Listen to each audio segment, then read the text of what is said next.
kalian kebayangin gimana rasanya hidup di zaman yang serba diatur, tapi harga sembako stabil? Atau sebaliknya, hidup di zaman yang bebas, tapi tantangannya juga makin beragam. Hari ini kita bakal time travel melewati dua era besar yang membentuk Indonesia sampai hari ini. Era Orde Baru yang penuh stabilitas dan era reformasi yang membuka gerbang kebebasan.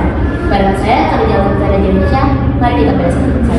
Kita juga kedatangan 6 narasumber yang akan membantu saya untuk membahas materi kita hari ini, yaitu dengan bagaimana Indonesia pada masa Orde Baru dan masa reformasi. Mungkin para narasumber kita boleh memperkenalkan dirinya masing-masing. Perkenalkan, nama saya Muhammad Taufik Iqsal. Perkenalkan, nama saya Nabi Malik. Dan perkenalkan, nama saya Korea Tulangga. Halo teman-teman, perkenalkan nama saya Muhammad Badai. Perkenalkan, nama saya Silaa. Perkenalkan, nama saya Nahdlatul Islamiyah. Oke, setelah kita perkenalan, mungkin kita bisa langsung untuk membahas materi kita yang pertama, yaitu bagaimana sih Indonesia pada masa Orde Baru. Jadi kita mundur dulu pada tahun 1966. Bayangkan sebuah negara yang lagi kacau secara ekonomi dan politik, lalu muncul sosok Soeharto dengan konsep pembangunan. Di sini kita bakal bahas soal grow laju pembangunan. Kedengarannya keren ya, tapi di balik stabilitas itu ada yang namanya definisi ABRI dan kontrol ketat terhadap politik. Sebelum Orde Baru lahir, Indonesia dibawa dalam mandat Presiden Soekarno dan lagi dalam kondisi yang sangat genting.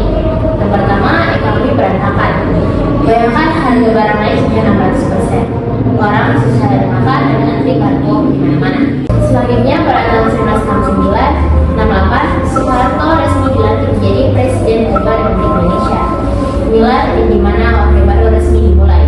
Kapal Indonesia berganti nahkoda dari gaya Soekarno yang politis dan berapi-api menuju gaya Soeharto yang fokus dalam pembangunan dan stabilitas. Pada masa Orde Baru, setelah menjelaskan saya tadi, mungkin kita akan masuk kepada salah satu fokus utama pada masa Orde Baru, yaitu stabilitas politik dan keamanan sebagai fondasi utama untuk menjalankan pembangunan ekonomi. Bersama oleh narasumber kita, Kak Novan.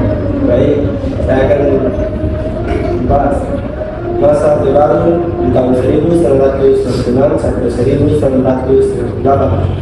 Di bawah pimpinan Presiden Soeharto menjadikan stabilitas politik dan penerapan reserse terhadap pihak-pihak yang dianggap mengancam stabilitas sosial. Kita sudah mendengar tentang stabilitas politik dan keamanan yang ada di Indonesia. Selanjutnya kita akan membahas tentang pembangunan ekonomi yang juga menjadi titik fokus utama dalam masa Orde Baru yang akan dijelaskan oleh Pak Nafek.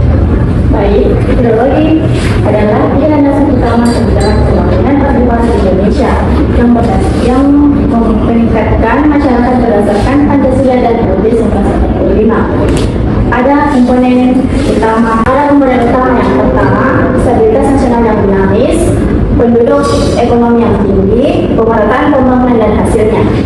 Nah, setelah mendengar penjelasan dari Kak Nada, kita lanjut dengan Kak Fadel yang akan menjelaskan bagaimana sih tiap pelita itu. Fokus tiap pelita. Yang pertama, pelita pertama dari 1969 sampai 1974. Prioritas. Nah, pada materi ini kan setelah saya itu ada yang disebut dengan revolusi hijau. Mungkin Kak Nada bisa menjelaskan kepada kita semua apa sih revolusi? Baik, revolusi hijau adalah upaya besar untuk mengembangkan teknologi di bidang pertanian. Dengan tujuan utama meningkatkan produksi pangan. Petani tidak lagi hanya menggunakan alat sederhana dan alam, tetapi mulai menggunakan teknologi pertanian modern. Contohnya sebagai bibit-bibit unggul, pupuk kimia, pestisida, sistem irigasi yang teratur, dan alat-alat hingga praktek pertanian. Menjelaskan bagaimana kuda fokus utama pada masa Orde Baru yang telah dibawakan oleh kedua narasumber kita tadi.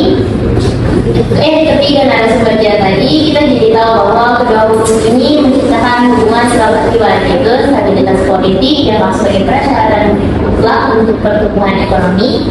Hasilnya Indonesia mengalami guncangan fisik yang besar dan total kemiskinan menurun secara signifikan. Namun dengan bayaran terbatasnya kebebasan berpendapat dan sistem pemerintahan yang sangat sentralistik. Selanjutnya kita akan masuk pada pembahasan kritik dan akhir kekuasaan yang akan dibawakan oleh Pak Silap yang bisa menjelaskan tentang kami.